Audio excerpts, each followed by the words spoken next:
வணக்கம் மக்களே, நான் தான் உங்கள் மாடித்தோட்டம். நம்ம பேஜை சப்ஸ்கிரைப் பண்ணிவிட்டு இந்த வீடியோ பிடிச்சிருந்தா ஒரு சின்ன லைக் மட்டும் கொடுத்துருங்க மக்களே. என்ன அந்த விஷயம் அப்படின்னு கேட்டிங்கன்னா, ஒரு 2-3 நாளாகவே இந்த நாத்திகவாதிகள் இருக்காங்க பார்த்தீங்களா, இவங்களாம் என்ன பண்ணுறாங்கன்னா, ராமனை பற்றி தான் ரொம்ப கொஸ்டின்லாம் கேட்குறீங்க.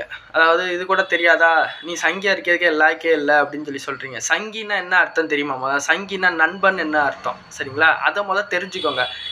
நீ சங்கி சொன்னால் சந்தோஷம் ஏற்றுக்கோங்க. சங்கினா நண்பன் தாங்க, வேறு எந்த வார்த்தைங்க கெட்ட வார்த்தைலாம் கிடையாதுங்க. அந்த பேர்லாம் இன்னொரு விஷயம் என்னென்னா, ராமனோட உண்மையான பேர்னா ராமச்சந்திரன்னு சொல்லுவாங்க, தசரதின்னு சொல்லுவாங்க, அதே மாதிரி ராகவான்னு சொல்லுவாங்க. 3 வகையான பேர் இருக்குங்க அவருக்கு.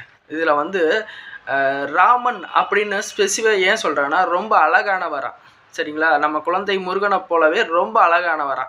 அதே மாதிரி தான் குழந்தையாவே இப்போ அயோத்தியில் பிரதிஷ்டை பண்ணியிருக்காங்க, சரிங்களா? முதல் விஷயம். 2வது விஷயம் நிலாவை போன்ற மென்மை